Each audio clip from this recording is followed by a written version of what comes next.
मेरी सांसें प्रभु जब तक होंगी, तेरी पूजा तेरी सेवा प्रभु तब तक होगी। तेरी गली में जो जाता नहीं, तेरी गली में जो जाता नहीं, क्या है समझ तू आता नहीं, क्या है समझ तू आता नहीं। बनता हमारा नाता नहीं, अब आया समझ तू है कितना सहज, अब आया समझ तू है कितना सहज। मैंने तेरे दरिया के जाना, तेरी गलियां मेरी जन्नत होगी। तेरी पूजा तेरी सेवा प्रभु तब तक होगी। मेरी सांसें प्रभु जब तक होंगी, तेरी पूजा तेरी सेवा प्रभु तब तक होगी। तेरे भरोसे कश्ती मेरी, तेरे भरोसे कश्ती मेरी, तेरे भजन में है मस्ती मेरी, तेरे भजन में है मस्ती मेरी। तू है तो मैं हूँ यही सब से कहूँ, तू है तो मैं हूँ यही सब से कहूँ। हर पल करती तेरा शुक्राना, ना कोई दूसरी मन्नत होगी। तेरी पूजा तेरी सेवा प्रभु तब तक होगी। ना कोई दूसरी मन्नत होगी। तेरी पूजा तेरी सेवा प्रभु तब तक होगी। मेरी सांसें प्रभु जब तक होंगी, तेरी पूजा तेरी सेवा प्रभु तब तक। गाती रहूं मैं आती रहूं, गाती रहूं मैं आती रहूं। तेरी कृपा मैं पाती रहूं, तेरी कृपा मैं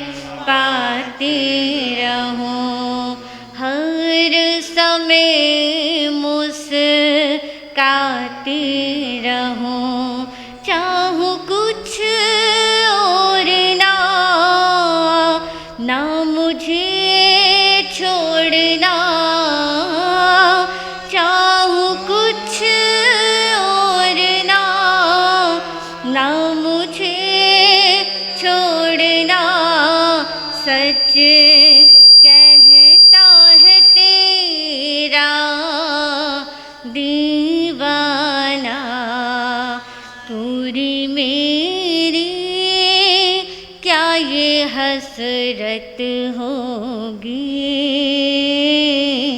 तेरी पूजा तेरी सेवा प्रभु तब तक होगी, पूरी मेरी क्या ये हसरत होगी, तेरी पूजा तेरी सेवा प्रभु तब तक होगी, मेरी सांसें प्रभु जब तक होंगी, तेरी पूजा तेरी सेवा प्रभु तब तक होगी, तेरी पूजा तेरी सेवा प्रभु तब तक होगी।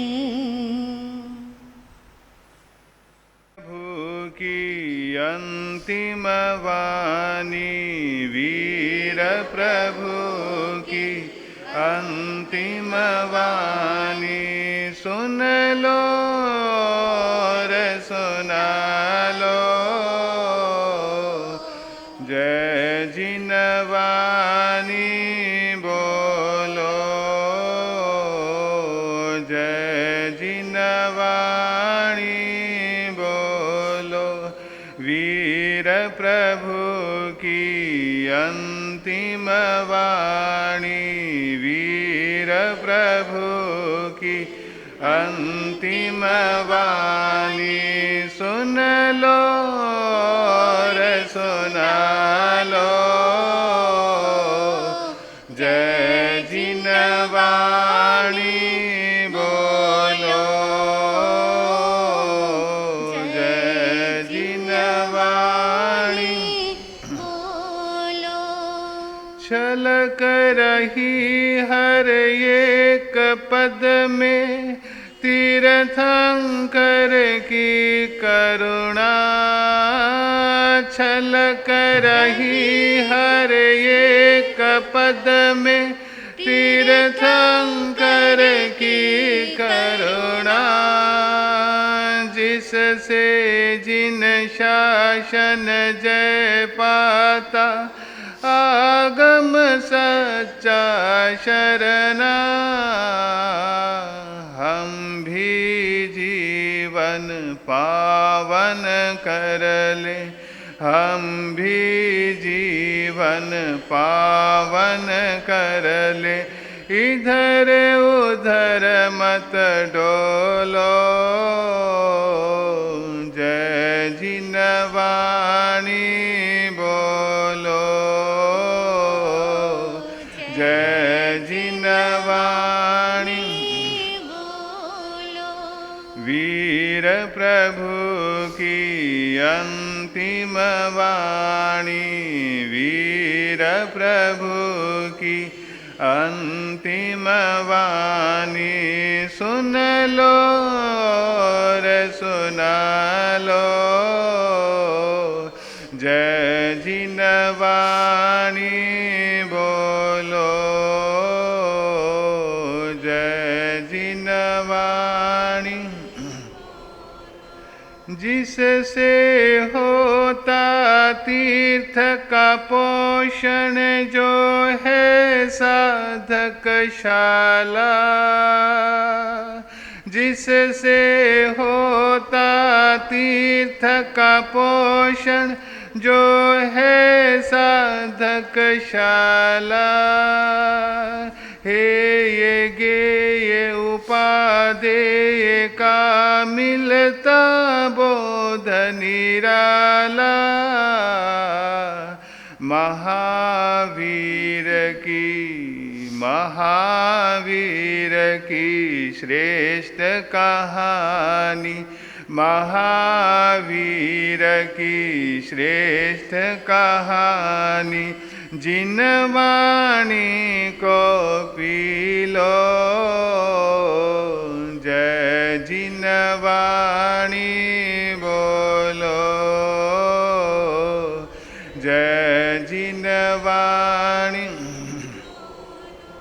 वीर प्रभु की अंतिम वाणी, वीर प्रभु की अंतिम वाणी, सुन लो और सुना लो, जय जिन वाणी बोलो, जय जिन वाणी बोलो, जय जिन वाणी बोलो। एक बार सभी मिलकर के अपनी जिह्वा को पवित्र करेंगे। वीर प्रभु की अंतिम वाणी, वीर प्रभु की अंतिम, सुन लो और सुना लो, जय जिन वाणी बोलो, जय जिन वाणी बोलो। धम्मो मंगलमुखित्थम् अहिंसा संयमो तवो देवा, वीतं नमं सन्ति जस्य धम्मे संयमनो। दुनिया के चराचर जीवों पर कर्मों ने जाल बिछाया है, क्या साधुग्रस्त क्या बाल वृद्ध बस कोई न बचने पाया है। अति शुभ कर्मों के आने से संतों का समागम मिलता है, जिन वाणी श्रवण करने से दुख जन्म मरण का मिटता है, दुख जन्म मरण का मिटता है।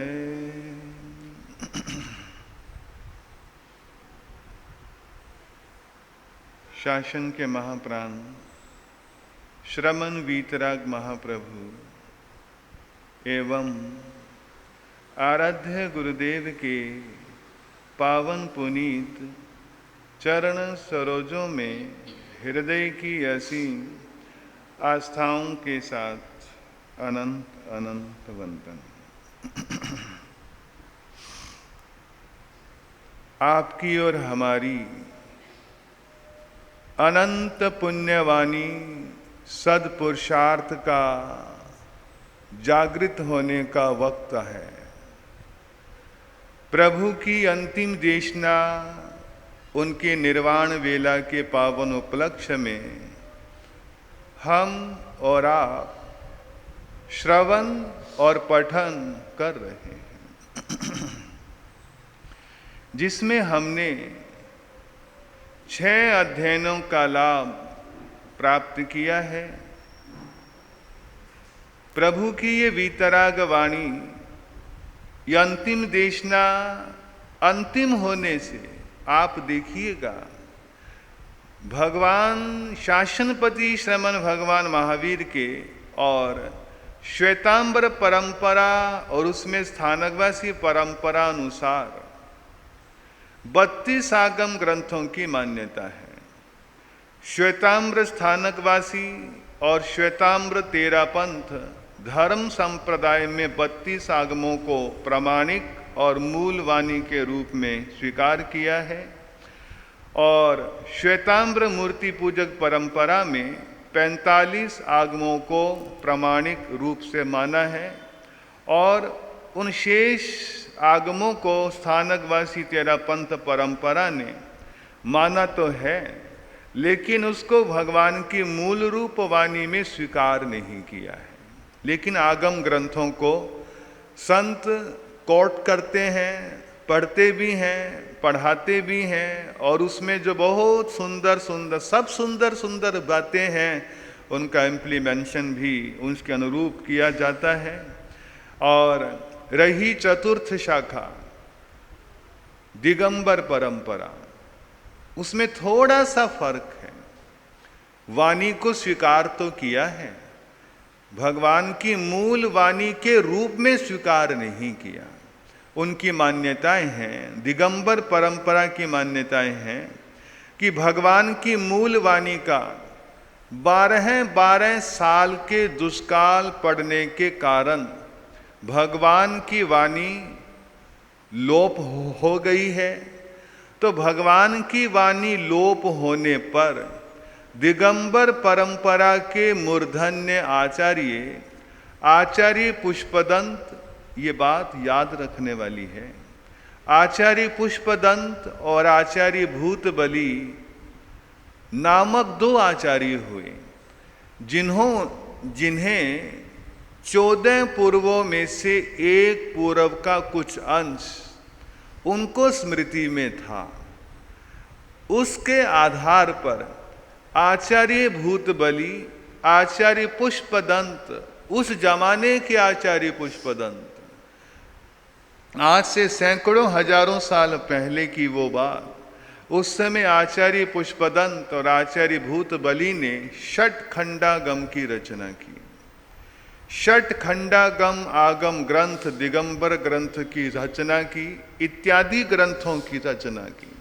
समय थोड़ा और आगे सरका, आचार्य कुंद हुए, जिनके बारे में दिगंबर परंपरा में उल्लेख मिलता है। वो अजन्मा दिगंबर थे, जब से उन्होंने जन्म लिया था तब से वस्त्र धारण नहीं किया था। वो दक्षिण के रहने वाले आचार्य कुंद ने महान से महान ग्रंथों की रचना की, और जैन परंपरा में ही नहीं, विद्वानों के हाथों में भी वो ग्रंथ हैं। सबसे बड़ा प्रसिद्ध उनका ग्रंथ रहा समय सार, पंचास्तिकाय इत्यादि अनेक ग्रंथ उनकी रचना का विषय रहे। और उन्हीं आगम ग्रंथों को दिगंबर परंपरा ने मूल रूप से स्वीकार किया है कि इन्हीं आधार पर दिगंबर परंपरा में साहित्य का सृजन हुआ। वो आचार्यों के द्वारा आगम ग्रंथ जो लिखे गए उन्हीं को स्वीकार करते हैं, भगवान की मूल वाणी के रूप में उनका जो स्वीकार होना है वो नहीं है। कुल मिलाकर इतनी सी बात है। आप और हम परम सौभाग्यशाली हैं कि शासनपति श्रमण भगवान महावीर की उत्तरार्धवाणी श्रीमद् उत्तराध्ययन सूत्र के रूप में आप और हम श्रवण और पठन के माध्यम से अपने आप को गौरवान्वित, लाभान्वित कर रहे हैं। और प्रतिदिन हम 21 दिवसीय ये आराधना कर रहे हैं। आज हमने बीते दिन में 6 अध्ययनों का लाभ लिया। आज 7वां अध्ययन, जिसका नाम उर्भ्रीय अध्ययन है। इसमें भगवान ने कुछ एक उदाहरणों से बात कहने के लिए प्रेरित किया है हम सबको कि किस प्रकार से आसक्ति की चरम सीमा विरक्ति की ओर लेकर जाती है। मनुष्य जीवन क्या है, उसका मूल धन, ब्याज इत्यादि क्या है, और किस तरह से जरा क्षणिक से सुख के लिए व्यक्ति बड़ा दुख खड़ा कर लेता है। ये दुख खड़ा करना ये दुख खड़े किसने किए हैं? किसने किए हैं? ये भगवान ने नहीं किए, ये कर्मों ने नहीं किए, इस जीवात्मा ने किए हैं। इसने अपने लिए दूसरों का अहित चाहना, अपने लिए दुख खड़ा करना है। दूसरे का हित हो या ना हो, लेकिन हमने दूसरे के बारे में दुख रूप से सोचकर, दूसरे के बारे में हमने बुरा सोचकर अपने जीवन को कर्मों के कटघरे के अंदर खड़ा कर लिया है। तो इसीलिए दुख इंसान ने पैदा किए हैं, इंसान ने पैदा किए हैं। और इन्हीं सब बातों से संबंधित भगवान ने प्रस्तुत अध्ययन में कुछ बातें कही हैं। हम वो सुनेंगे, समझेंगे। उससे पूर्व भगवान की मूल वाणी का रसास्वादन करेंगे। जिनके हाथों में पुस्तकें नहीं हैं तो वो बिल्कुल सीधे बैठेंगे, मेरी तरह हृदय स्थान पर हाथ जोड़कर दोनों आंखें बंद करके भगवान की छवि को निहारेंगे और ऐसा महसूस करेंगे साक्षात श्रवण भगवान महावीर की पावापुरी की धर्म सभा में हम सब भी भगवान की सन्निधि में बैठकर श्रीमद् उत्तराध्ययन सूत्र का लाभ प्राप्त कर रहे हैं। तो आप सभी ध्यान पूर्वक सुने। जिनके हाथों में पुस्तकें हैं वो साथ साथ बोलने का प्रयास भी करें। आपकी जिह्वा भी पवित्र हो भगवान की वाणी को पढ़कर, आपके कान भी पवित्र हो भगवान की वाणी को सुनकर, और हमारा हाथ जोड़कर हमारा हृदय में श्रद्धा के भाव भी आ पाएँ। तो इन सभी बातों को ध्यान रखते बड़ी श्रद्धा के साथ भगवान की वाणी का रसास्वादन। सातवां अध्ययन उर्भ्री। जहाँ ये संग समुदिसे कोई पोसे जय लयं ओयनं जब संदेचा पोसे जा विषयंगने ताओ से पुट्ठे परि बूढ़े जाये में ये महोधरे पीनिये विउल्ले देहे आय संग परि कंखाए जावन आय से ताव जीवई से दुही यह पत्तमी आय से संक्षे तुन भुजई जाहा खलु से उरभे आस साए समीहिये एवं बाले अहम मिठे इहाई नर याऊयं हिंसे बाले मुसावाई अधानमि विलोवये अदत्त हरे ने माई कन्नहु हरे सढ़े इथि विषाए गिद्धये महारंभ परिगहे भुंजमाने सुरंग बंसंग परिबूढ़े परंद में आयकर भोइये तुंदिले चिये लोहिये आउअंग नराये कंखे जहाये संवेलये आसनं सायनं जानं वित्तं कामेय भुंजियं दुस्सहनं धनं हिच्चा बहुं संचिन्नियरयं तौ कम गुरु जंतु पन परयने आयब गया से मरणं तम्मि सोयाई तौ आउ परिखिने चुवा देह विहिंसगा सूर्यं दिशं बाला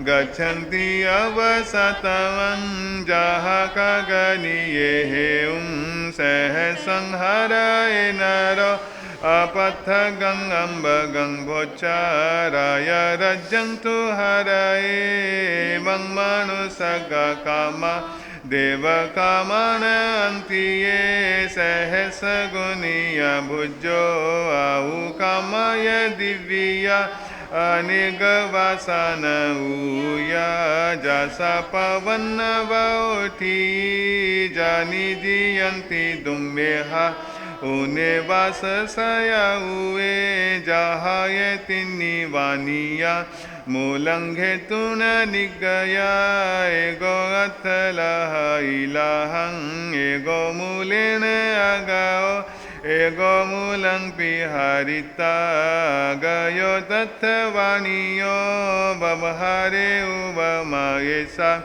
evang dhamme viyanehe manusang bhave mulam labho devagai bhave mulacheyanang jivanang naragatirikhitanang dhuvang duhao gai balasya avai bahamuliya devatang manusatang che jangjiye loleya sadhe tao jiye saing hoi duvihang doga ingae dullahatasa ummajja adhae suchiradavi evang jiyang sampehae tuliya balang che pandiyang muliyang te pavesanti manusang joni menting che ve maya hing sikha hing jenaragi subaya uventi manusang joning kamma sachahu panino jesing tu vi ullasikha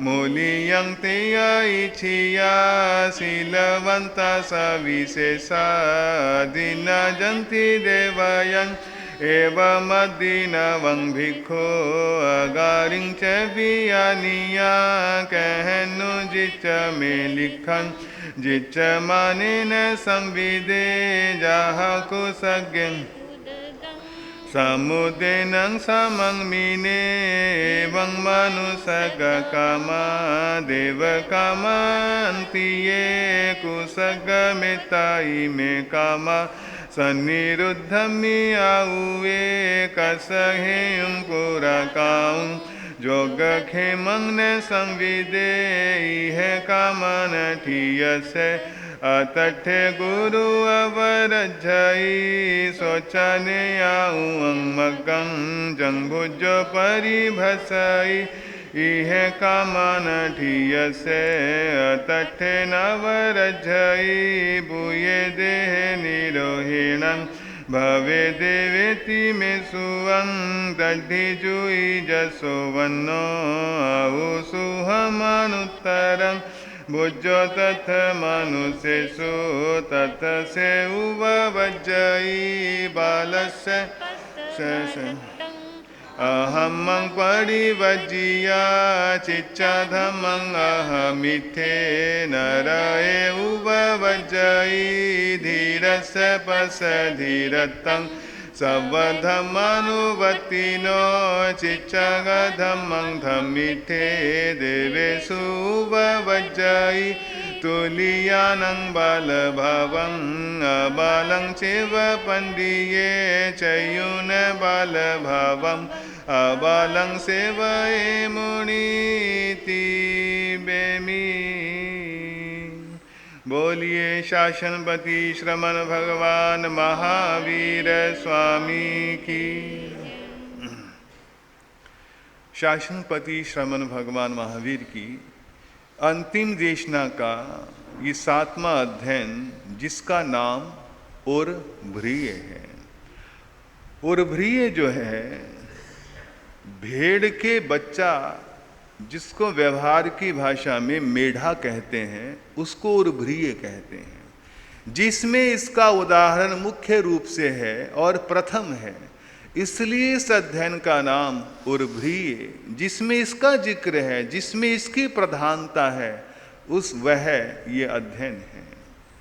तो प्रस्तुत अध्ययन में इसका जो केंद्रीय विषय है, 3, 4, 5 उदाहरण इसमें है। इसका केंद्रीय विषय है पश्चाताप और मृत्यु का कारण आसक्ति है। पश्चाताप और मृत्यु दोनों चीजें हैं, मृत्यु का भी और पश्चाताप का भी कारण आसक्ति है। आसक्ति में दुख है। हमें नजर आता है कि सुख है, संसार में सुख है, पर संसार का सुख नहीं, क्या है? सुखाभास है। सुख जैसा एक बार को लगता है, लेकिन वो क्षणिक सुख है। खन्मित सुखा बहुकाल दुखा, क्षणिक भर, क्षण भर के लिए सुख है, और बाकी तो दुख ही दुख है, तकलीफ ही तकलीफ है, और यही अज्ञानता है। अब देखें, सब कहते हैं कि शादी करके किसने सुख पाया? हाँ जी, जितने यहाँ उपस्थित हैं, शादी करके किसी ने सुख पाया क्या? बोलते नहीं। पता नहीं क्यों मौन क्यों है, या तो मेरी बात समझे नहीं, या साथ में सबकी धर्म पत्नियां बैठी इसलिए नहीं बोल रहे। दो में से एक तो कोई ना कोई काम है। तो लेकिन संसार दुख है, लेकिन तब भी हम संसार के प्रति हमारा आकर्षण नहीं मिट रहा। यही तो दुख का कारण है, यही तो अज्ञान है। दुख का कारण अज्ञान है, और अज्ञान का कारण क्या है? अज्ञान का कारण है मोह। ये मोह ही तो नहीं छूटता, तभी तो मोह न छूट पाने के कारण आसक्ति हमसे छूटती नहीं, और आसक्ति छूटती नहीं, यही सब अज्ञान, यही सब दुख है, और दुख ही अज्ञान का कारण है। तो एक बार की बात, एक व्यक्ति के पास एक मेमना मेढ़ का बच्चा था, और जिसके पास था वो उसको बड़ा हरी हरी घास, कभी गाजर, कभी कुछ अच्छा अच्छा खिलाता था। और एक उसके पास गाय भी थी, और गाय के एक बछड़ा भी था। हुआ क्या, एक दिन की बात, गाय और बछड़ा एक तरफ थे, मेढ़ का बच्चा वो मेमना एक तरफ था। घर के अंदर से मालिक आया, गाय और गाय के बछड़े के आगे तो सूखा घास चारा डाल दिया, और मेमने के आगे अच्छा अच्छा हरा हरा गाजर इत्यादि और सारी चीजें इत्यादि उसके आगे डाल दी। गाय का बछड़ा ये देख रहा था। उसने अपनी माँ से कहा, माँ ये कहाँ की बात है? क्यों बेटा, क्या बात हुई? माँ तू नहीं देखती? मैं रोजाना देखता हूं, मुझे बड़ा दुख होता है। ये जो मेमना है, इसे इतना अच्छा अच्छा खाने को मिलता है, करता भी कुछ नहीं, इसको तो नहलाया भी जाता है, धुलाया भी जाता है, और हमें तू दूध देती है। मैं इतना काम करता हूं, और हमें खाने को ये सूखा चारा देता है, हरा तो बीच बीच में कहीं कहीं डाल देता है, नहीं तो हमें तो सूखा चारा मिलता है। गाय मुस्कुराई, कहानी कहती है, गाय मुस्कुराई और अपने बछड़े को बोली, कोई बात नहीं, कुछ दिन की इंतजार कर, कुछ दिन की इंतजार कर, ये सुस्वादु खाने वाला के साथ क्या है, और हम घास खाने वालों के साथ क्या होगा, तुझे पता लग जाएगा।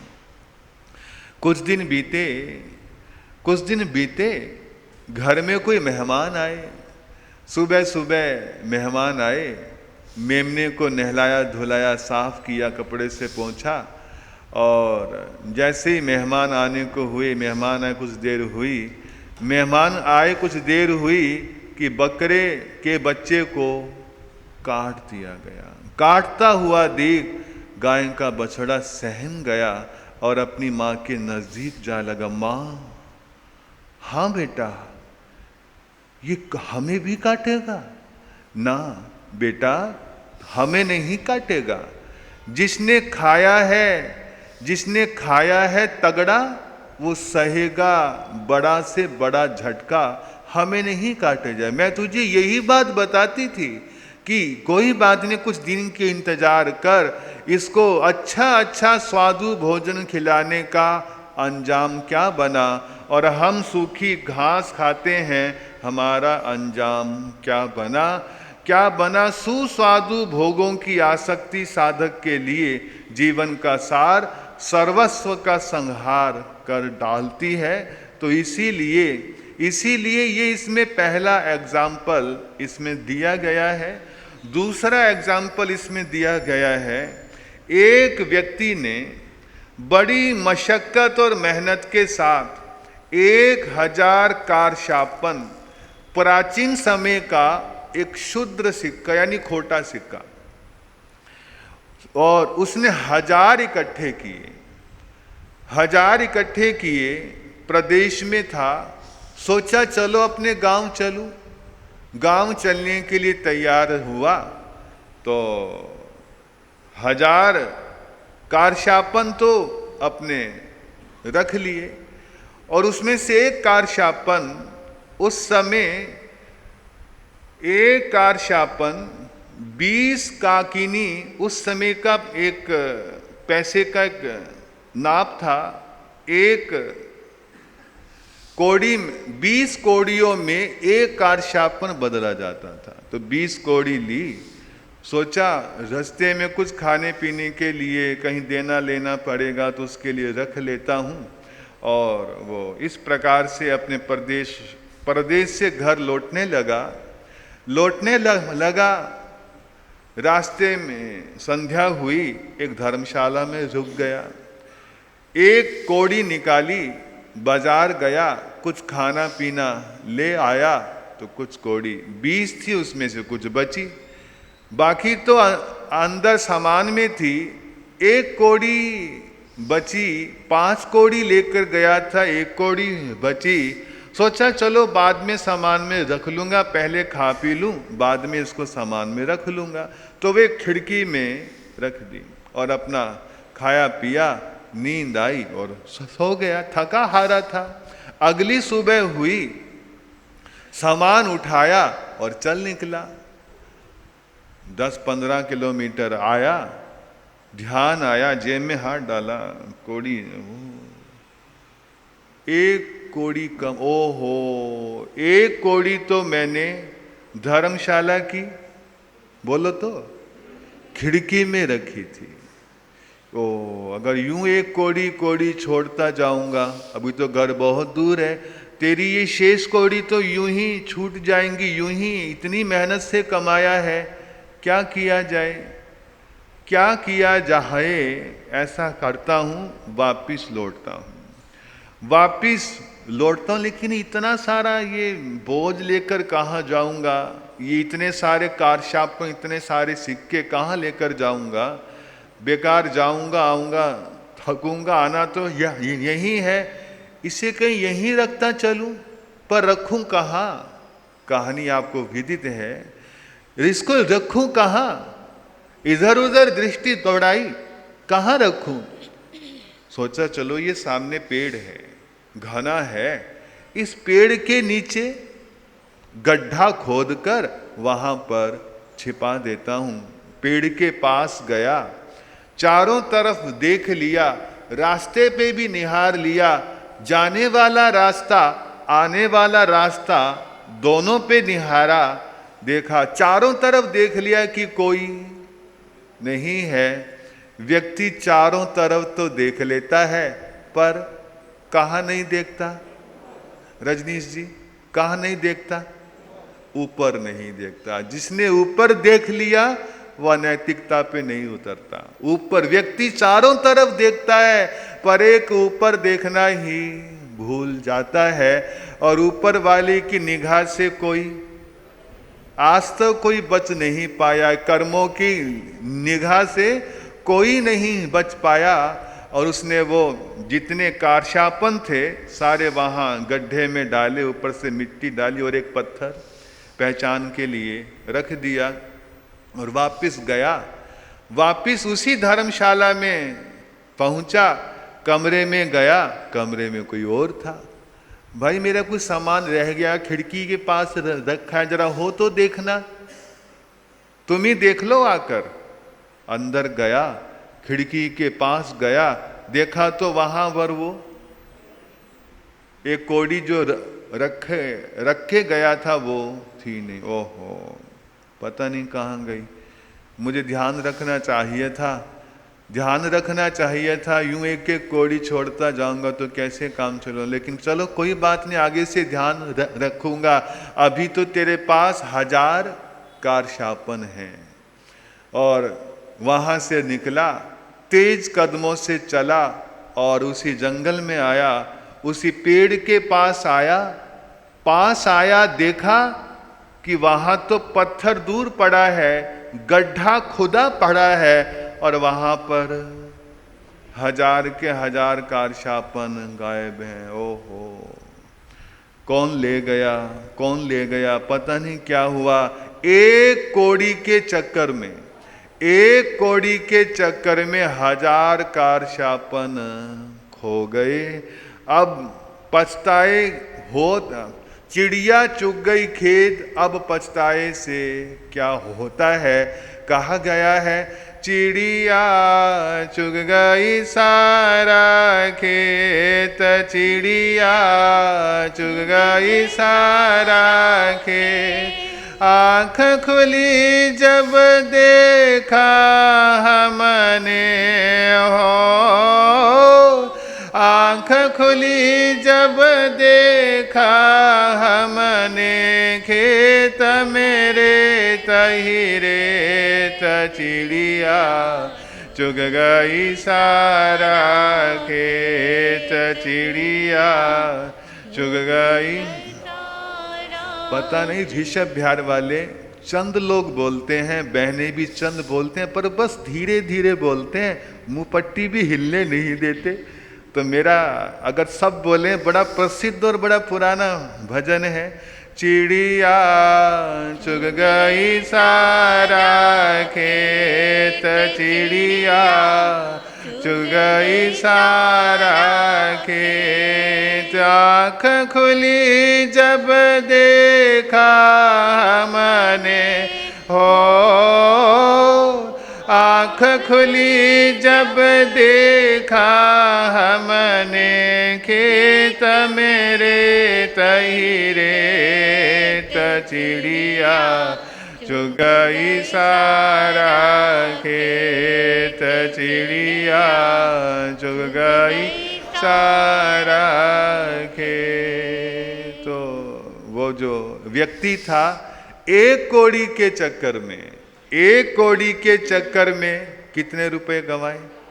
1000 कारशापन गंवा दिए। इसीलिए हम जरा से संसार के सुख के लिए, जरा सी सुविधाओं के लिए, और वो सुविधा जो आज है कल हो ना हो कोई भरोसा नहीं। जो हमें साधन, दुनिया का साधन अब हमें सुख देता है, आने वाले पल में सुख देगा या नहीं देगा कोई भरोसा नहीं है। ये सब हम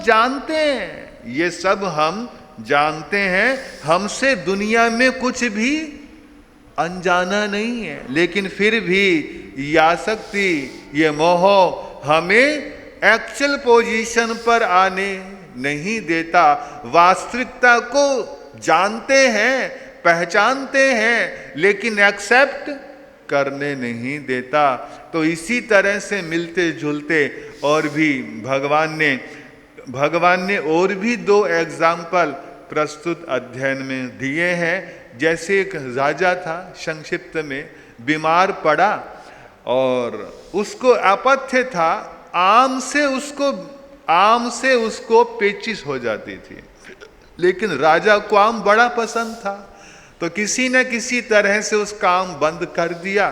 थोड़ा सा स्वस्थ हुआ, मंत्री के साथ बगीचे में घूमने गया और वो आम का बगीचा था, बैठा था राजा और मंत्री। इतने में ऊपर हवा चली कि एक आम टूटकर सामने गिरा, और बस राजा ने आव देखा ना ताव, तुरंत उठाया और खाने लगा। मंत्री इतने रोकता, इतने तो 1-2 बाइट खा ही ली, और जैसे ही राजा ने अपथ्य का सेवन किया और वहीं पर मृत्यु को प्राप्त हो गया।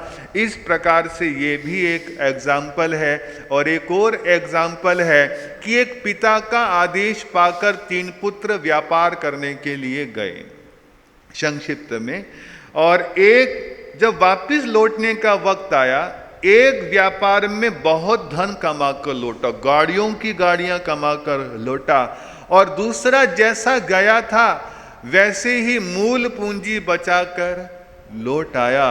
और एक तीसरा गया था जिसको पूंजी दी थी, जितनी पूंजी दी थी वो सारी की सारी पूंजी गंवा आया। तो भगवान कहते हैं मनुष्य जीवन मूल धन के समान है, जितना लाया था उतने का उपयोग किया और उतने का उतना ही बचा लिया। यानी मनुष्य से मनुष्य होने का रास्ता, मनुष्य से मनुष्य बनने की विधि मूल धन है। मनुष्य जीवन से जो देवगति पाता है वो अतिरिक्त लाभ की तरह है, और मनुष्य से मनुष्य गति की मूल धन की सुरक्षा है। और जो खोकर आ जाता है वो नरक और त्रियंच जैसी महान महादुर्गति में वो व्यक्ति जाता है। तो इस प्रकार से ये मनुष्य का जो जीवन मिला है, अक्सर कहा जाता है कि मनुष्य का जीवन तो ब्रह्मांड का वो सेंटर पॉइंट है। ध्यान से सुनिएगा, मनुष्य का जीवन ब्रह्मांड का वो सेंटर पॉइंट है जहां से ये जीवात्मा जो चाहे वो हो सकता है और जहां चाहे वहां जा सकता है और जो करना चाहे वो कर सकता है। अगर गिरने पर आए तो इतना गिरे कि निगोद की तैयारी भी कर सकता है, सातवीं नरक से नीचे निगोद की तैयारी भी कर सकता है। और अगर उठने पर आए, ये मनुष्य अगर उठने पर आए, उत्थान पर आए, अगर उत्थान पर आए तो इतना उठे कि इसी जन्म से मोक्ष की जाने की योग्यता भी व्यक्ति रख सकता है। तो इसीलिए और मनुष्य और मोक्ष कोई इस पांचवें आरे में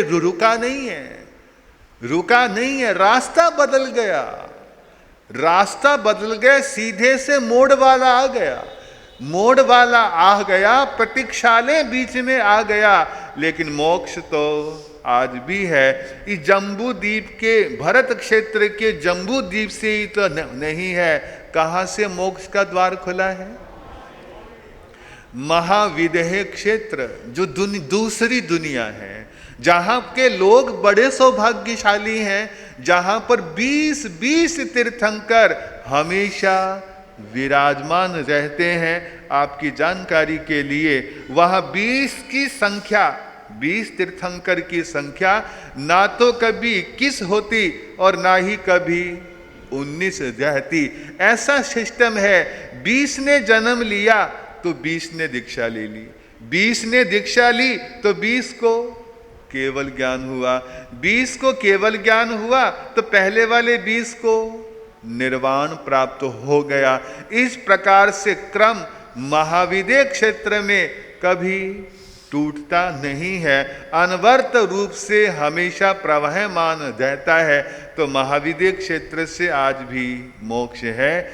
तो इस प्रकार से ये भगवान की उत्तम वाणी, और उत्तम वाणी में आपको और हमें जो मनुष्य जीवन मिला है, इसका सार्थक उपयोग करके हम अपना कल्याण का पथ चुनाव करके कल्याणक हम भी और आप भी अपना मना सकते हैं। इसके बाद भगवान की अंतिम देशना का ये 8वां अध्ययन, जो एक ब्राह्मण पुत्र के नाम से है। एक ब्राह्मण पुत्र जिसका नाम कपिल है। वो कपिल ब्राह्मण कैसे घटना बनी, कैसे ऐसी बात बनी, देखिएगा। ये उत्तराध्ययन सूत्र के अब तक के अध्ययनों में पहला व्यक्ति ऐसा है जिसका गान किसने गाया? सुरेश जी, किसने गाया? कपिल का गान किसने कहा? किसने नाम लिया? अरे शासनपति श्रमण भगवान महावीर ने नाम लिया। आज भी कभी धर्म सभा में किन्हीं व्यक्तियों का कोई संत नाम ले दे तो थोड़ा सा अच्छा सा महसूस देता है, लेकिन ये तो वो सौभाग्यशाली है जिसका नाम बहनों भगवान ने लिया। तो सुने, ऐसा क्या किया जब गिरा तो इतना गिरा कि जेल में भी बंद हुआ, और जब उठा तो इतना उठा कि अपने उपदेश से 500 चोरों का जीवन बदल दिया। 500 चोरों का जीवन बदल दिया और खुद भी मोक्ष धाम में जा विराजे। तो हम सुनेंगे, समझेंगे, जानेंगे और उससे पूर्व हम भगवान की अंतिम देशना का 8वां अध्ययन का मूल पाठ बड़ी श्रद्धा के साथ श्रवण करेंगे। दोनों हाथ जोड़ेंगे। जिनके हाथों में पुस्तकें नहीं हैं वो दोनों हाथ जोड़ेंगे। जिनके हाथों में पुस्तक हैं वो तो पुस्तक में से डबल लाभ लेंगे। सुनेंगे भी, बोलो तो, पढ़ेंगे भी, डबल लाभ। व्यापारी हैं, जहां पर लाभ ज्यादा है, जिस काम में लाभ ज्यादा है, बोल तो लो, वो काम ज्यादा करते हैं। तो हम सुनेंगे भी, पढ़ेंगे भी, लेकिन कमर सुनने और पढ़ने वाले भी या सिर्फ सुनने वाले भी कमर एकदम सीधी करेंगे। मेरुदंड जो है, बैकबोन जो है, उसको एकदम सीधा करेंगे और बड़ी श्रद्धा के साथ भगवान को निहारने का भाव रखेंगे और सुने भगवान की अंतिम देशना का 8वां अध्ययन। अधुवे असंयमी संसारमि दुख पौराये किं नाम होजतं कमयं जेनाहं दोगं न गच्छे जा विजहितो पुव संजोगं न सिने हिं कहिंचि कुवेजा सिने है सिने करहिं दोष पाओ से ही मुच्चाए भिक्को तो नान दंसन समग्गो हिये निशेषाए सब जीवानं ते सिंह विमुख नठाए भाषाई मुनि वर विगाए मोह सबं गंथं कलहं चे विपजये ताहा वियं भिक्खो सब्बे सो काम जाईसो पासमानन लिपाइताई भोगामि स दोष विसन्ने हिये निशाए संबुद्धि वचथे बालेय मंदिये मूढ़े बज्झाई मछिया वे खेलमी दुपाचरियाई में कामा नो सुजहं अधीर पुरी से हिंग संति सुवय साहु जे तरंती अंतरंग वाणिया वे समना मुए गे वे माना पानवाहं मियायणंता मंदानरयं गच्छन्ति बालपावया हिं दिठि नेहु पानवाहं अनुजाने मुझे जकयाई सब दुखानं एवारिये हिं अखायं जे हिंगी मोसाहु धम्मपनतो पानेय नाई वायेजा से समीयति उच्चैताई ताओ से पावयं कम्मं निजाई उद्दगं व्यथलाओ जगनि से ही भूये ही तसना में ही थावरे हिंचे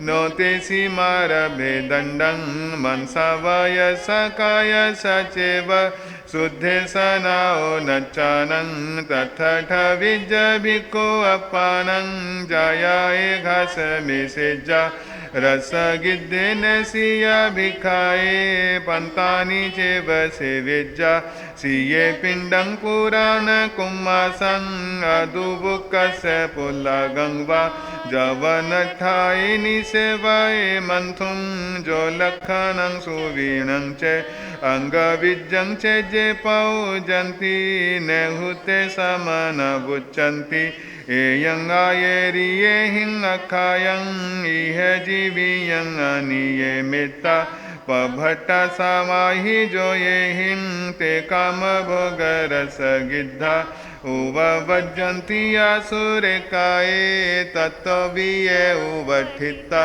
संसारं बहु अनुपरणन्ति बहु कम्मले बलितानं बोहिं होई सुदुल्लहते सिंह कसिनं पिजोई मंगलोये पड़ी पुन्नं दले जय करस तेना विषे न संतुष्टे यह दुपुराए में आया जहाँ लाहो तहाँ लोहो लाहा लोहो पवड्ढाई दोमा संकयं कज्जं कोड़ीय विना नित्यं नो रखसी सुगिजेजा गंडवच्छा सुअनिग चित्तासु जाओ पूरी संपलोभिता खेलंती जहाय दासेहिं नारीसु नो बगिजेजा इति विपजहे अनगारे धम्मं च पेसलंगच्चा तथा विज भिक्खु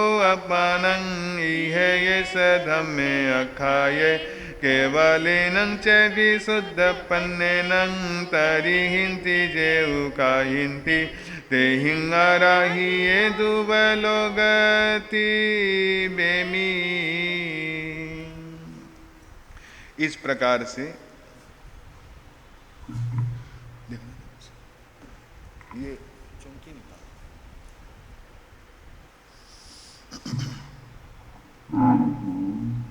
बोलिए शासनपति श्रवण भगवान महावीर स्वामी की। कपिल एक ब्राह्मण पुत्र था, कौशाम्बी का रहने वाला, जहां का राजा जित शत्रु था। कपिल के पिता का नाम स्वर्गीय ब्राह्मण राज पुरोहित कौशिक था, जिनकी माता का नाम यशा था। हुआ क्या, एक दिन की बात, कपिल छोटा बालक था,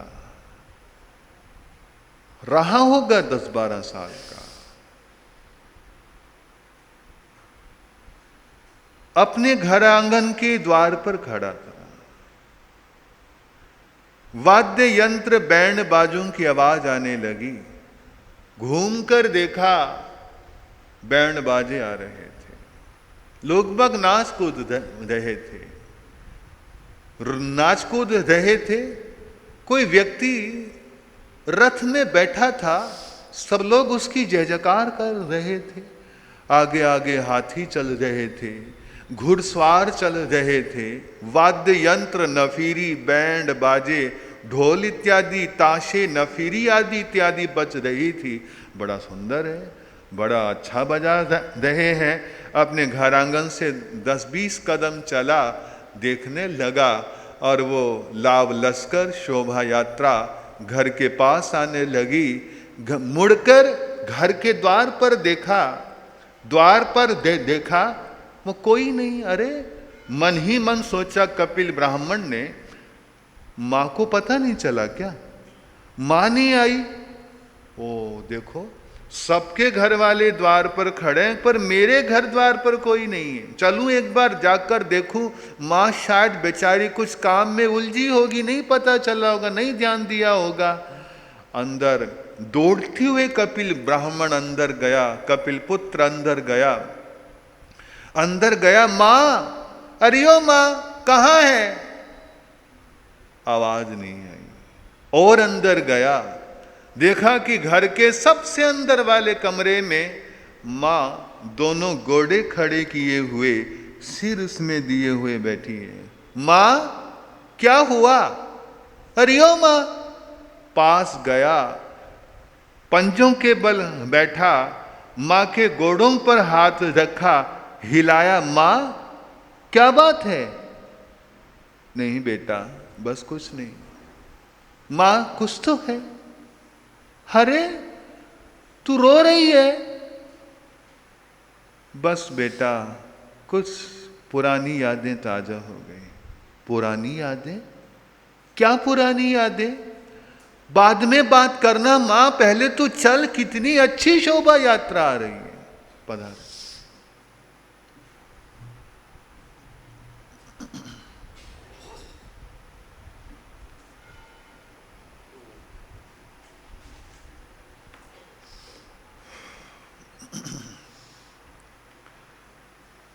मां, बाहर तो चल।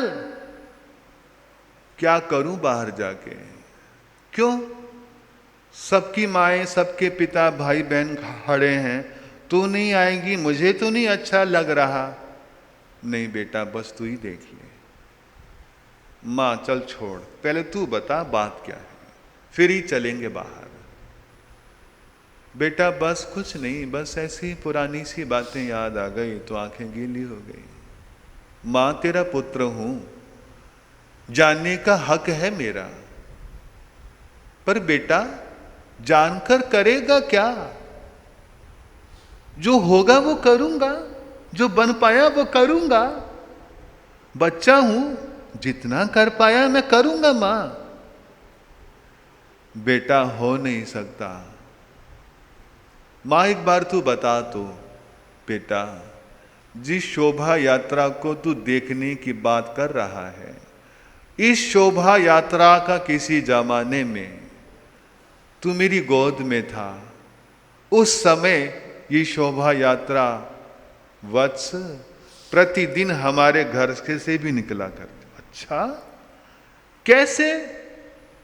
ये तो मैं भी निकाल लूंगा। बेटा ये ऐसे नहीं निकलती। फिर कैसे निकलती है? बेटा ये यहां के राजा जितशत्रु का राज पुरोहित आज राजा ने बुलाया है, इसलिए शोभा यात्रा के साथ राज पुरोहित राह दरबार में जा रहा है। हमारे घर से निकलती थी, तूने अभी कहा ना। हां बेटा, तेरे पिता भी राज पुरोहित थे। अच्छा फिर? बस तेरे पिता एकाएक पता नहीं क्या हुआ, सोते के सोते रह गए। क्या हुआ क्या नहीं हुआ, आयुष्य कर्म ही इतना था या मेरे कर्म में ही ऐसा था, बेटा पता नहीं। बस तेरे पिता चल बसे। तो मैं क्या मां, मैं राज पुरोहित नहीं बन सकता? बेटा दुख इसी बात का है कि तुझे इस कौशाम्बी में और कोई नहीं पढ़ाएगा। तुझे इस कौशाम्बी में कोई नहीं पढ़ाएगा। क्यों नहीं पढ़ाएगा? जो इस समय जो राज पुरोहित है उसके डर से कोई नहीं पढ़ाएगा, क्योंकि परंपरा है राज पुरोहित का बेटा अक्सर राज पुरोहित हुआ करता है, जैसे राजा का बेटा राजा होता है। तो मां मुझे कोई नहीं पढ़ाया, कोई तो हल होगा। कोई हल नहीं है, कुछ तो सोच मां, मैं करूंगा कोशिश। बिना पढ़ाए तो कुछ नहीं हो सकता। किताबें तो तेरे पिता की घर में ढेर लगा हुआ है, किताबी ज्ञान केवल ज्ञान ही रह जाता है, लेकिन ज्ञान तो अनुभव का होता है। बेटा एक काम हो सकता है। क्या मां? श्रावस्ती में तेरे पिता के अभिन्न मित्र ब्राह्मण उपाध्याय इंद्रदत्त हैं। तेरे पिता के अभिन्न मित्र थे। अगर तू उनके पास जाए वो तुझे शायद पढ़ा दे। मां बताओ कहां जाना है, कब जाना है? मैं जाऊंगा और तेरे इन आंसुओं को पोंछूंगा। एक दिन ये शोभा यात्रा हमारे घर से भी निकलेगी। मां तुझे मैं वचन देता हूं, ये शोभा यात्रा हमारे घर से भी निकलेगी। मां ने कुछ खाने का बनाया, कुछ खाया और कुछ साथ में बांधा। कपिल श्रावस्ती के लिए निकल गया। उसी क्षण निकल गया, निकला, श्रावस्ती पहुंचा, पूछता हुआ इंद्रदत्त ब्राह्मण के गुरुकुल जाना है। पूछता हुआ इंद्रदत्त ब्राह्मण के गुरुकुल में पहुंचा। गुरुकुल में पहुंचा, अंदर गया। इंद्रदत्त ब्राह्मण गुरुकुल लगा रखा था, अनेक छात्र पढ़ रहे थे। दूर से हाथ जोड़ा और एक तरफ खड़ा हो गया, इंतजार करने लगा कि कब इंद्रदत्त, विप्र इंद्रदत्त, ब्राह्मण इंद्रदत्त कब पढ़ा के चुके, कब तू उनके पास जाए। बीच में जाना उचित नहीं है। इंद्रदत्त ब्राह्मण ने भी देखा कि कोई आया है, कोई बात नहीं। पहले जो विषय था वो पूरा किया। उसके बाद कपिल की तरफ देखा। कपिल ने पुनः हाथ जोड़े। कहो, आओ इधर आओ। इंद्रदत्त ब्राह्मण ने कहा, आओ इधर आओ। कहां से आना हुआ? जी मैं कौशाम्बी से आया हूँ और मैं विप्रदेव कौशिक का बेटा हूँ। ओ तुम कपिल हो? जी मुझे कपिल कहते हैं। अच्छा, बड़े दिनों बाद आना हुआ। और तुम्हारी माता जी कैसे हैं? सब भगवत कृपा है। कहो, आज तो तुम्हें तो पूछकर आना पड़ा होगा, लेकिन कपिल मैंने तुम्हारा नाम जरूर सुना था। लेकिन कपिल मैं देख रहा हूं कौशिक का सारा चेहरा तुम्हारे पास है। भगवत कृपा है। कहो, मेरे लायक कुछ हो तो बताओ। जी मैं पढ़ना चाहता हूं। हाँ, क्यों नहीं, मुझे अपने मित्र के पुत्र को पढ़ाकर बड़ा गर्व महसूस होगा। कभी जमाना था कपिल, कभी जमाना था कि तुम्हारे पिता ने मुझे पढ़ाया था। मुझे पढ़ाया तो तेरे पिता के मेरे ऊपर इतने उपकार हैं, इस जन्म में तो क्या, अनेक जन्मों में भी मैं तेरे पिता के द्वारा किए गए उपकारों से कभी कर्ज मुक्त नहीं हो सकता। मुझे आज बड़ा सात्विक गर्व है, तुम आज मेरे गुरुकुल में आए। मैं तुम्हें विशेष रूप से पढ़ाऊंगा। तुम्हारी उम्र हो चली, तुम 12-13 साल के हो चले, 8 वर्ष की एज में गुरुकुल में आना था। लेकिन कोई बात नहीं, मैं तुम्हें इन शिष्यों से अलग में भी समय दूंगा और तुम्हें शीघ्र ही तुम्हें विद्या निष्णात बना दूंगा। बाकी वत्स तुम्हारे ऊपर है। मैं पढ़ाने के लिए तैयार हूं 8 पहर, लेकिन तुम पढ़ने के लिए होने चाहिए। ठीक है, गुरुकुल में आए, विद्या अध्ययन चलने लगा। 10-5 दिन बीते। इंद्रदत्त ब्राह्मण ने एक विचार किया। उस समय का जमाना था, गुरुकुल में विद्यार्थी अपना भोजन घरों से लेकर आते थे। घरों से सूखा सीधा सामान, आटा चावल दाल इत्यादि लेकर आते और गुरुकुल में आकर बनाते फिर खाते। इंद्रदत्त ब्राह्मण ने विचार किया, यूं तो इसका समय यूं ही निकल जाएगा, 2-3 घंटे तो इसी में बीत जाते हैं। अगर इसका ये समय बच जाए तो ये और ज्यादा पढ़ लेगा। पढ़ने में तो इसकी बुद्धि कुशाग्र बुद्धि वाला है। विचार किया कि क्या करूं। आचार्य इंद्रदत्त विचार कर रहे थे। इतने में एक सेठ आया और सेठ आया जिसका नाम शालिभद्र था। सेठ आया। ये शालिभद्र वो शालिभद्र नहीं है, ये श्रावस्ती का, वो राजगृह के थे। धन्ना शालिभद्र जो थे वो राजगृह के थे, शालिभद्र श्रावस्ती के हैं। वो आए, सेठ ने इंद्रदत्त उपाध्याय को प्रणाम किया, बातचीत हुई। इंद्रदत्त ब्राह्मण ने विचार करके सेठ को बोला, सेठ एक बात है, अगर तुम करो तो कृपा करो, मेरे योग्य जैसी भी सेवा है मैं वो सेवा करूंगा। सेठ, मेरे यहां मेरे मित्र का पुत्र ब्राह्मण कपिल विद्या पढ़ने आया है, विद्या अध्ययन करने आया है। अच्छी बात है, लेकिन वो गुरुकुल में है। गुरुकुल के नियम है कि खुद लेकर आते हैं, बनाते हैं, फिर खाते हैं, उसका समय लग जाता है। कितना अच्छा हो अगर मैं इसको आपके यहाँ पर भेज दूं और आपके वहाँ से ये सूखा सीधा नहीं, आपके यहाँ से बना बनाया भोजन मिल जाए और ये वहीं पर खाया है और बस लौट आए। लौटने जाने और आने में और खाने में जितना समय मुश्किल से 45 मिनट, आधा पौना घंटा लगेगा, इसके 2 घंटे बच जाएंगे। कुशाग्र बुद्धि वाला है।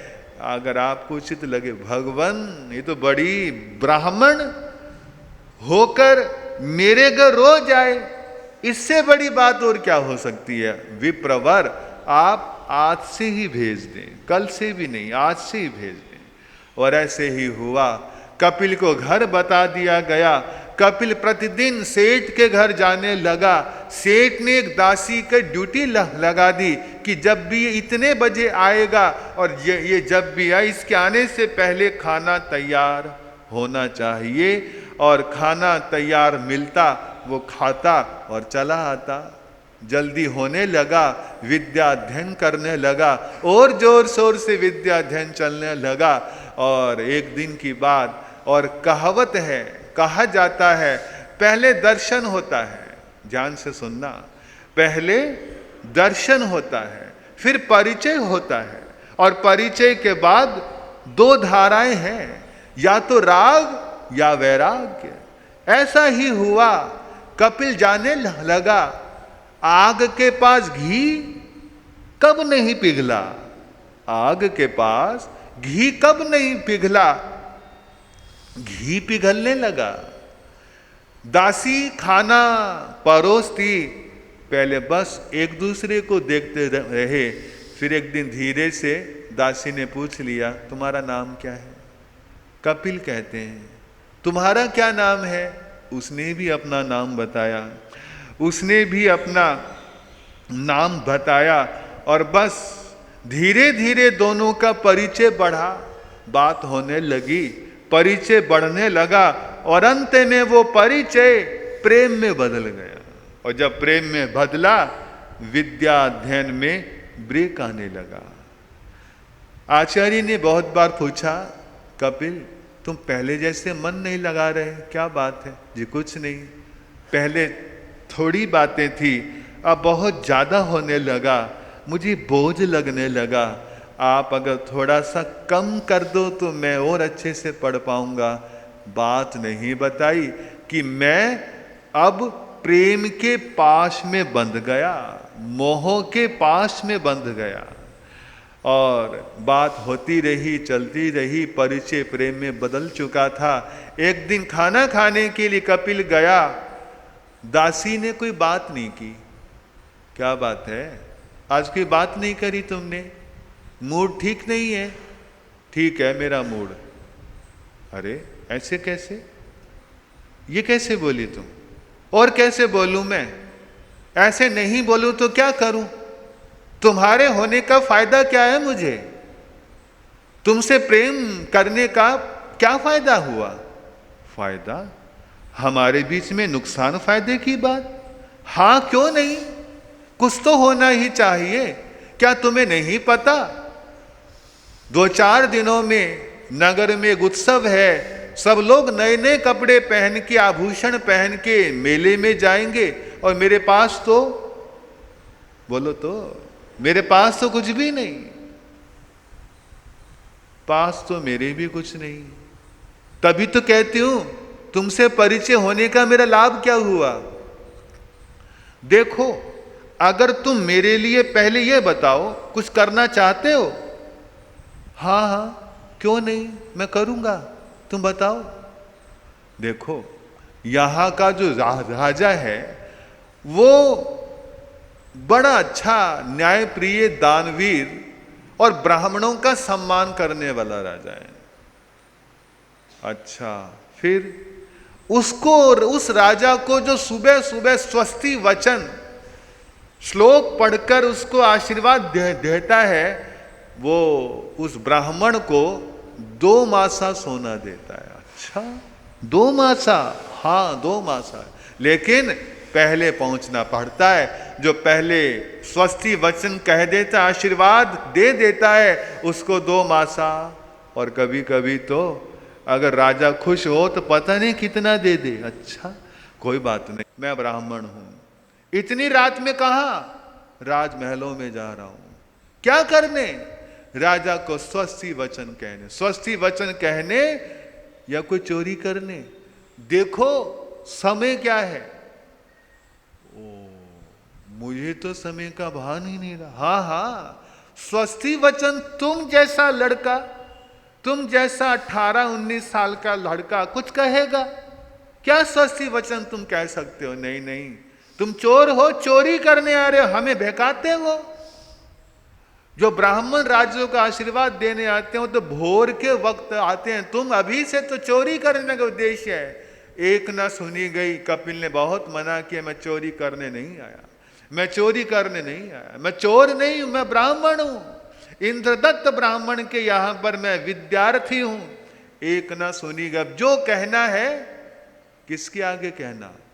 राजा के आगे कहना। बंद कर दिया गया। सुबह हुई, राजा का दरबार लगा, ब्राह्मण को प्रस्तुत किया।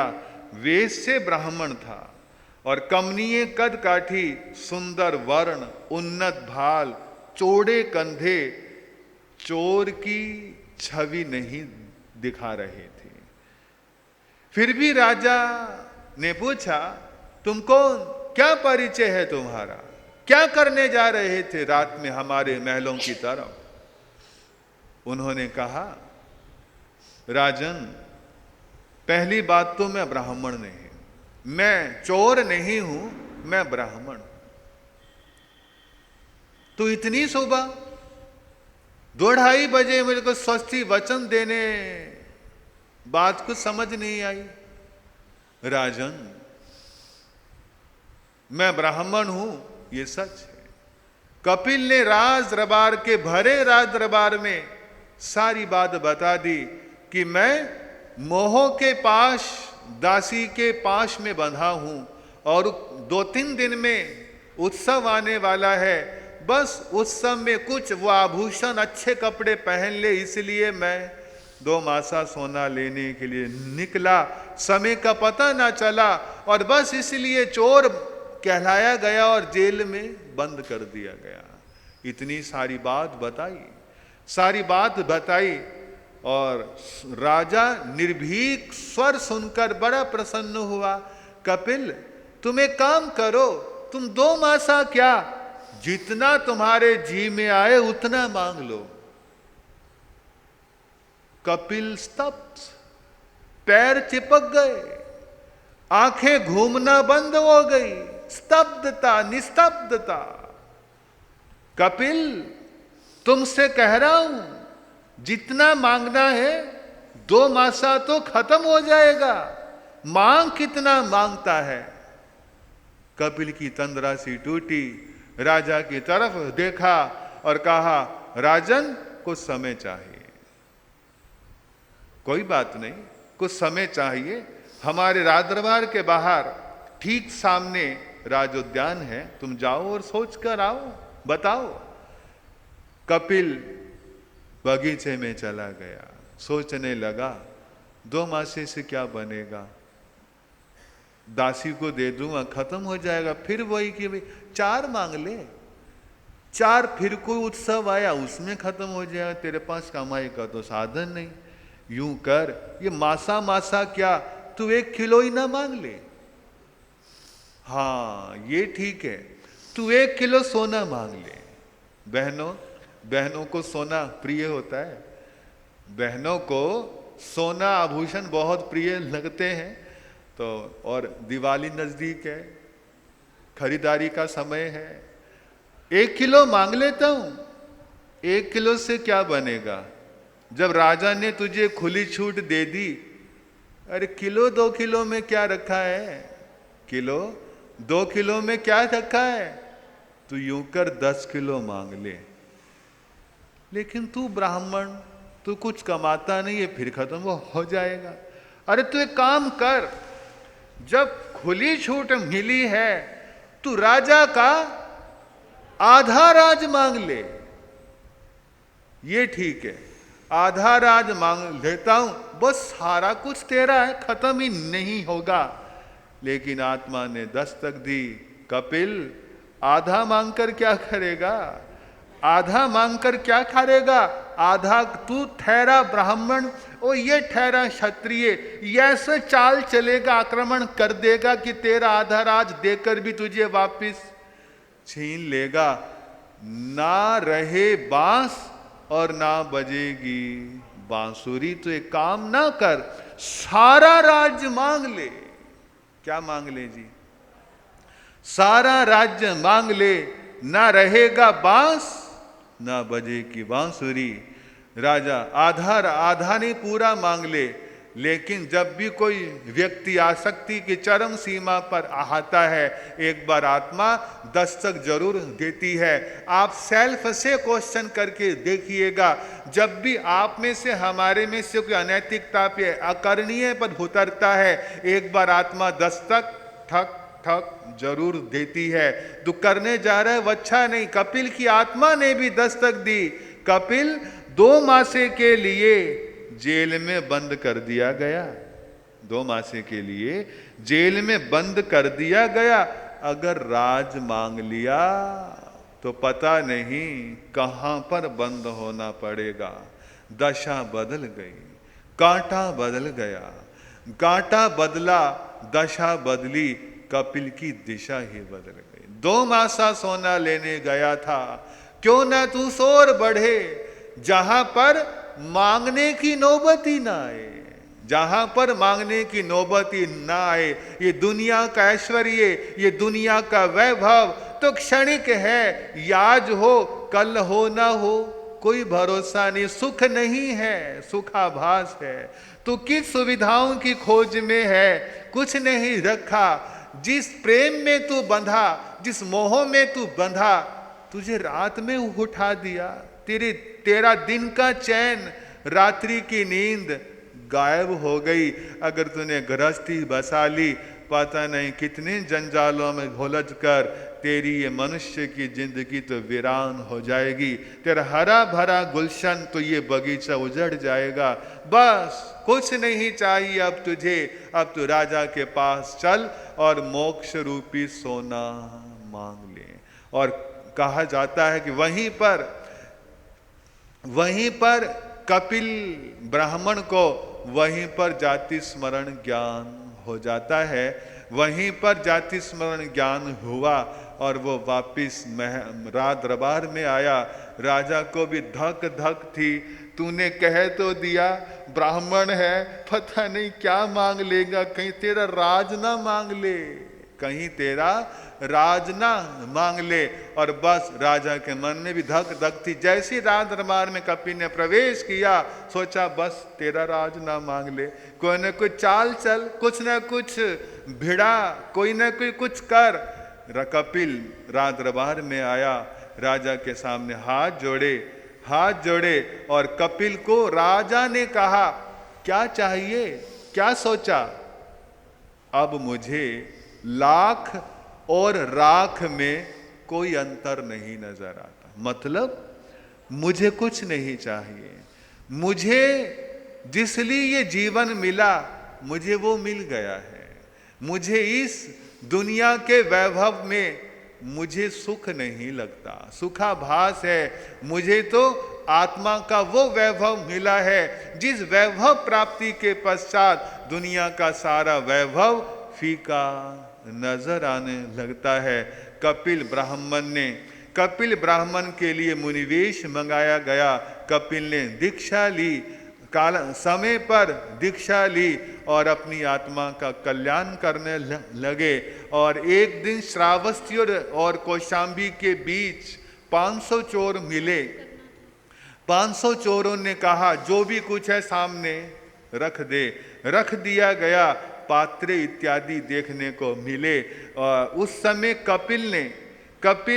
कपिल मुनि ने 500 चोरों को सद्बोध दिया। कहाँ तो खुद चोर कहला गए, कहाँ इतना सद्बोध दिया, उपदेश दिया। एक उपदेश से 500 के 500 चोर प्रबुद्ध हो उठे। 500 के 500 ने आहरती दीक्षा अंगीकार करके अपनी आत्मा का कल्याण किया।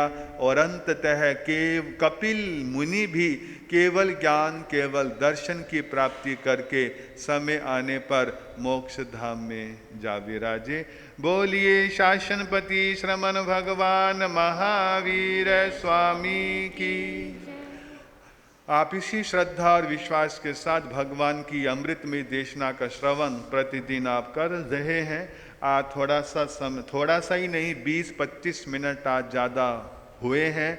आज कुछ रविवार भी था, फिर 2 अध्ययन थोड़ी कहानी वाला था, पूरा करना है तो इसीलिए। लेकिन प्रतिदिन जैसे बीते 2 दिन में रहा कि 8:30, 8:20-25 पे शुरू और 9:30 बजे समाप्त कर दिया जाएगा। आप सभी ध्यान रखें, प्रतिदिन आने का भाव करें, एक दूसरे को प्रेरित सूचित करें। इन भाव श्री उत्तराधयन सुखकार, सब सुन लो इसका सार। श्री उत्तराधयन सुखकार, सब सुन लो इसका सार। जिन वाणी अनुपम मोती है, जिन वाणी अनुपम मोती है, जो दिल में जलाती ज्योति है, जो दिल में जलाती ज्योति है। वीर प्रभु का बड़ा उपकार, वीर प्रभु का बड़ा उपकार, सब सुन लो इसका सार। श्री उत्तराधयन सुखकार, सब सुन लो इसका सार।